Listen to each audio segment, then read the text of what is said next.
Bonjour, nous allons donc commencer l'étude de l'épître aux Éphésiens et je vous lis le premier verset, donc de la part de Paul, qui par la volonté de Dieu est apôtre de Jésus-Christ, à ceux qui appartiennent au peuple de Dieu à Éphèse et qui sont fidèles dans la communion avec Jésus-Christ.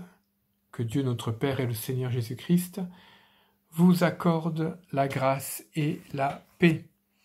Donc cette épître aux Éphésiens, on va prendre du temps pour l'étudier. Elle fait partie des 4 lettres de la captivité. Et aussi, elle fait partie des 13 lettres de l'apôtre Paul. Et aussi, elle fait partie des 27 lettres du Nouveau Testament. On voit par là que l'apôtre Paul a été un des principaux écrivains du Nouveau Testament, puisque sur les 27 lettres du Nouveau Testament, 13 sont de Paul. Donc bien évidemment, on aura l'occasion de parler de Paul qui est né, ou Saul de Tarse, donc né à Tarse, à la fois romain, citoyen romain, mais aussi juif, mais aussi pharisien, qui a étudié à Jérusalem avec le rabbin Gamaliel, qui était présent, qui s'est confronté avec Étienne, on pense dans une discussion, mais aussi qui était d'accord avec sa mort. Et Paul va se convertir à peu près en l'an 34 après Jésus-Christ. On lui attribue plusieurs voyages missionnaires, on peut en dénombrer 4, mais il y en a eu peut-être d'autres. On le voit dans son ministère à Damas, à Tarse, à Antioche, à Corinthe, à Éphèse aussi, donc 20 ans après sa conversion, à peu près. Et on le voit aussi en Macédoine, en Grèce, à Athènes, etc., etc. Donc on aura l'occasion de voir un petit peu tout ça pendant notre étude biblique.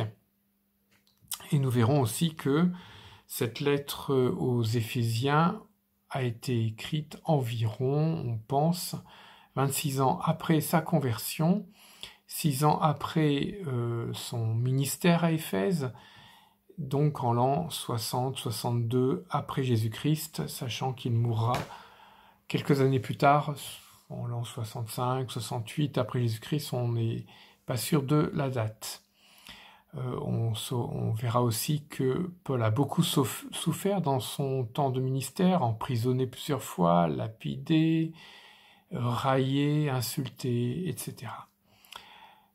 Donc, ce qui est important, c'est de voir quelles sont les circonstances, le contexte, à la fois historique, mais aussi le contexte de ce qui était vécu à ce moment-là pour l'écriture de l'épître aux Éphésiens.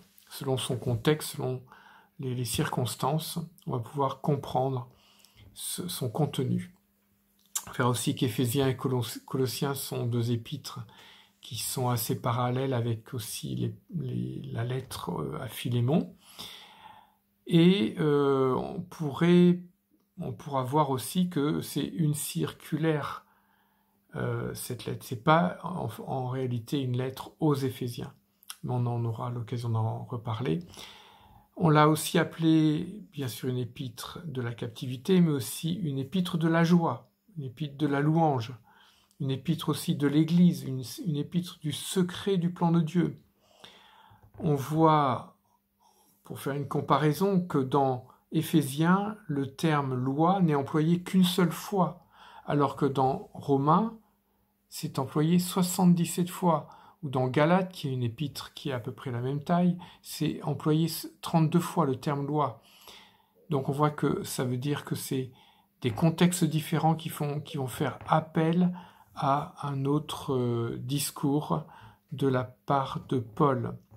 On verra aussi que le terme Église est employé 9 fois, alors que dans Galates et dans Romains, c'est employé 0 fois, sauf pour parler d'une église en particulier. Donc le terme la Église dans l'Épître aux Éphésiens est employé 9 fois dans le sens de la doctrine de l'Église, de la description de ce qu'est l'Église.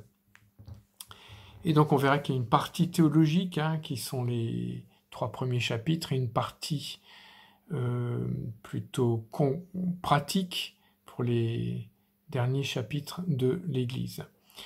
Voilà un petit peu ce que nous pouvons dire très très succinctement, mais que nous aurons l'occasion de creuser pendant les différents moments d'études bibliques que nous aurons dans les semaines qui suivent.